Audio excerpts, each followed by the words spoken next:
Hey everybody, Steve Eveleth, RE/MAX, and a couple of months ago I did a video about current market conditions, and boy was I ever correct. Current market conditions are still the same.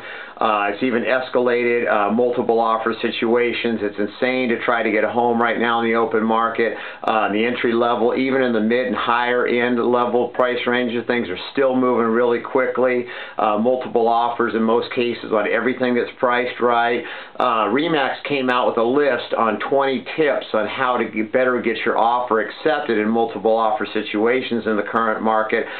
Fortunately, and for everybody who knows me and has worked with me, I've already been doing probably half of these things, and in my previous videos you'll see a lot of redundant things here. It's so funny that they came out with this list because they're very, very accurate in a lot of things, and I'm going to add a little bit of my own commentary and extensions to a few things. They've add on to a couple of things and give you my personal opinions and insight on what my experience is with the items as well. So the first thing is offer above list price. Everybody knows in multiple situations you want to offer a little bit more than asking price. You don't want to go too high because you have to worry about appraisal contingency, appraisal coming in.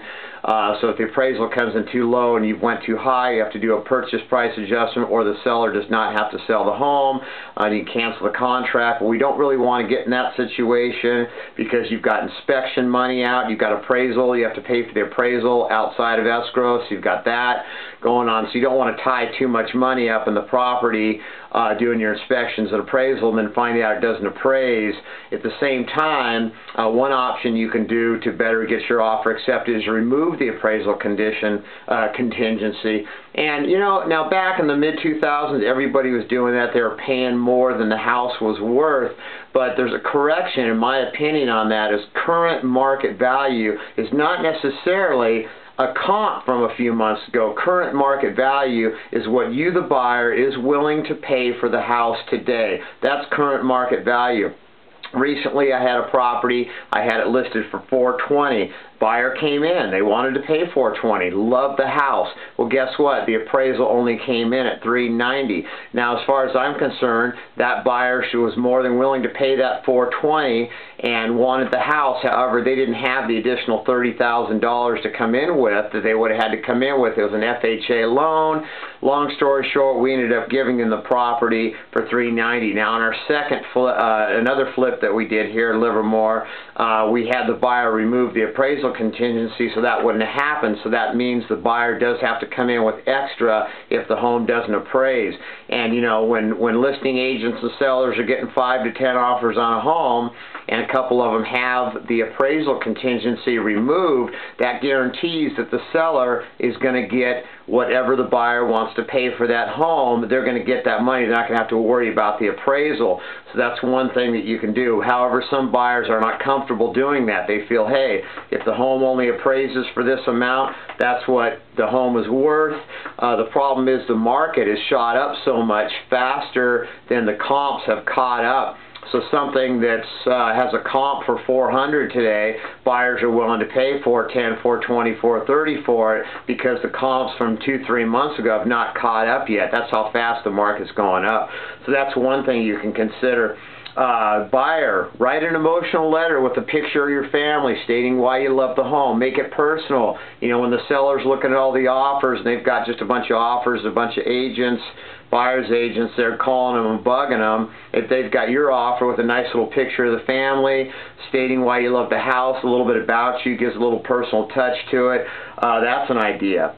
Ask the listing agent what they want to see in an acceptable offer. I always ask my buyers first, hey, is it okay if we do that? You know, some buyers are like, hey, we don't want to just give the seller everything they want and have it all on their terms in their court. However, in this market right now, in a multiple offer situation, it's almost necessary to do that. So I'll come to my buyer and say, hey, do you mind if I ask the listing agent to ask the seller, what do you guys want to see in the offer? Tell us what you're looking for in your offer. I'll come back to you, the buyer, and let you know if you're okay with that. everything's transparent, we're all on the same page, let's move forward and try to get this house. You know, don't bug the listing agent by calling hourly. This is something that myself as your buyer's agent, or if you're not working with me, you want to tell your buyer's agent, hey, don't be calling and bugging the listing agent every hour. They've got, because guess what, all the other agents are doing that. They've got 5, 10 offers they're looking at, and you know, I hate to admit it, but sometimes the listing agent is going to steer the seller. If they got a bunch of close offers that are real close to the same price, the same terms, and they've got a listing agent that's a lot easier to work with than the other ones, and they got a bunch of them that are bugging the crap out of them and, you know, stuff. I'll tell you, they're going to persuade that seller to pick, hey, this other agent over here is, you know, been real mellow, they've done exactly what we said, they're going to be easy to work with. That's going to have an influence on getting your offer accepted too. Offer to pay cash. You know, if there's 10 offers and 2 or 3 of them are cash and the rest are FHA and conventional, there's going to be a higher likely chance that your cash offer is going to get accepted. Offer a substantial earnest money deposit. That's a great idea. Usually the norm is 1% on deposit. I usually have my buyers offer 3%, you know, maybe $10,000 on a deposit. That shows the seller that, hey, you're serious, you've got money to close, and you really want this home, you're willing to put your money where your mouth is. Let's get it done. Shorten the inspection contingency appraisal times. Okay, inspections, usually you got your 17 days.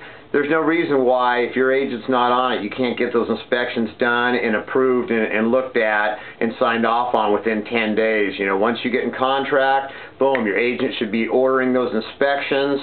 Get the inspector out there within 3-4 days at the longest. Takes 24 to 48 hours to get the inspections back for you to review them. So 10 days, that shouldn't be a problem.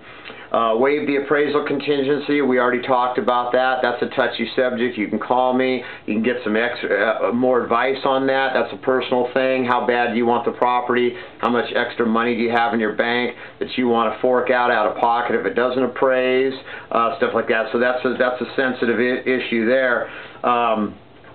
Use the listing agent's title company. That's a good one. You know, a lot of times the listing agents will pre-open escrow with a title company, and it just makes things easier on them and the seller. Typically, though, in Alameda County, the buyer, pay for all your escrow and title fees, so generally you pick. However, it does make things easier on the seller and listing agent if you go with theirs, and all title companies are pretty much the same now.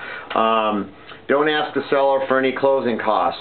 The more you ask for back on an offer, the weaker your offer looks, especially if you're asking for closing costs. That may appear to the seller that you have just enough for your down payment, you don't have any more money. So, you know, if they get an offer with 20% down and no closing costs, guess what? Your offer's bumped. So try to ask for as least as possible on your offer. Offer to help the seller move. Now, this might sound crazy. I actually got a property for an investor a few months back. I have a moving truck. If you use me as your agent, I've got a 16-foot moving truck. I get right in there. I always let the listing agent and seller know, I got no problem helping you move. Might cost me a couple of $100. I've got no problem paying that out of my commission. I'll hire a couple guys. We'll show up with a truck. We'll help the seller move. That's a huge thing. A lot of these sellers now, they're in a jam. They got to hurry up and get out of the house, or they're, you know, maybe these elderly people, and they just love some help moving. So that's a nice personal touch, and it works. Use an escalating clause that outbids the other offers and cap the increase of the ceiling amount.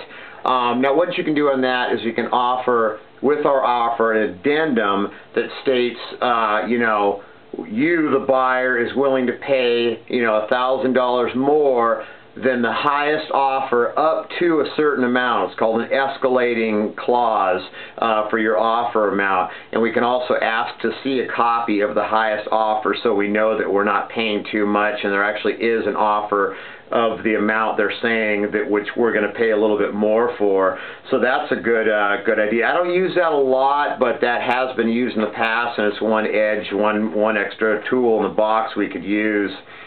Ask the listing agent what other offers have been received and when they will be presented. That's important. But see, on an REO, a bank-owned property, the bank sandbags and collects a lot of offers. Could be a week or two. A lot of times they counter back at highest and best and play that whole game.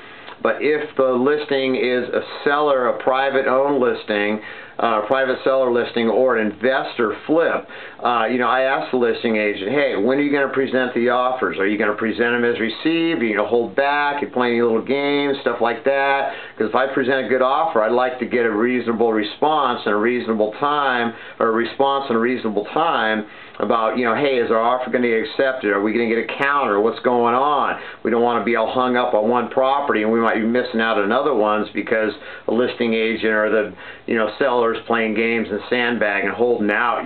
So we want to get real clear and transparent on what's going on with our offer. Be 25% more assertive than usual. Be proactive in this market. You got to know what you want. Be ready to make a move or ready to write an offer. The day or maybe the next day after seeing a home. Very important in the market. If you use me as your agent, I set you up on the auto notification system.